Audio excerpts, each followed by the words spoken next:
باشیم هر دو یاری وفادار باشیم هر دو دلبر و دلدار باشیم هر دو یاری وفادار باشیم هر دو ها قدر روزه وزیم میکنی یار بیا یار بیا یار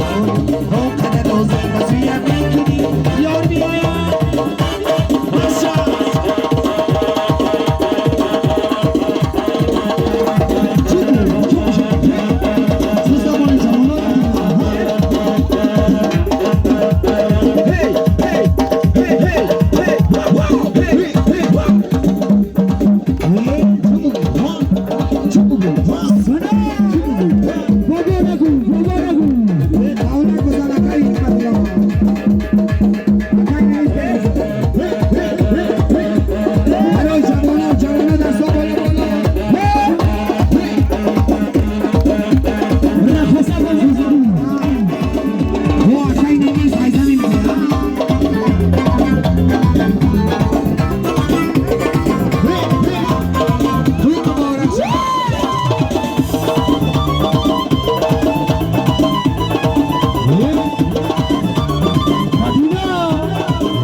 باشیم هر دو یاری وفادار باشیم هر دو هم قدر روزه وزیم میکنی یار بیا یار بیا یار هم قدر روزه وزیم میکنی یار بیا یار بیا یار خالصون از رسم الله لقدر اینا لازم کارونه را تطبیم و نظر خاصاصا قربان شما ملیکه رو با خیلی بحثال کنم و شما شما مایدون دارد مرحبا توی مبارک شما دل بسالا قربانی نفسای دینا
وای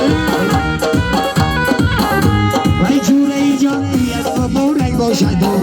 وای رجبی جان بیاد مبارک باشد گیردی خونه تا بیست و قدارک باشد گیردی خونه تا بیست و قدارک باشد